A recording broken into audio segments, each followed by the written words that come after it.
அஸ்ஸலாமு அலைக்கும் லவ்லீஸ். இன்னைக்கு என்ன வீடியோ பார்க்க போறோம் அப்படின்னா, நம்மளோட சப்ஸ்கிரைபர் ஒருத்தவங்க மிளகாத்தூள் ரெசிபி வந்து கேட்டிருந்தாங்க.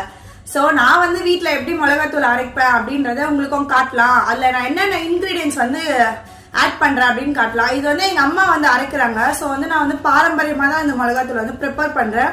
இதுல வந்து எந்த ஒரு ப்ரிசர்வேட்டிவ்ஸும் எதுவுமே கிடையாது. அதுவும் இல்லாம இது எல்லா குழம்புக்கும் இந்த மிளகாத்தூள் நீங்க யூஸ் பண்ணலாம்.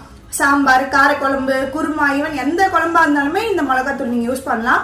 சோ என்னென்ன இன்கிரீடியன்ஸ் வச்சு நான் வந்து மிளகாத்தூள் அரைக்கிறேன்னு சொல்லி பார்க்கலாம் வாங்க. இது வந்து நீட்டு மிளகா தான் நான் போட்டு அரைப்பேன், குண்டு மிளகா போட மாட்டேன். ஸோ நீட்டு மிளகா, அப்புறம் பார்த்தீங்கன்னா தனியா, தென் வந்து இதுல வந்து நான் பருப்பு ஆட் பண்ணிருக்கேன். 2 வகையான பருப்பு, தோரம் பருப்பு, கடலைப்பருப்பு. தென் வந்து மிளகு, சீரகம், வெந்தயம் ஆட் பண்ணிருக்கேன், கடுகு ஆட் பண்ணிருக்கேன், அதுக்கப்புறம் கருவேப்பிலை. இது எல்லாமே பாத்தீங்கன்னா நான் கிட்டத்தட்ட ஒரு 3 நாளைக்கு வெயில காய வச்சு இப்ப எடுத்துட்டு போய் அரைக்க போறேன்.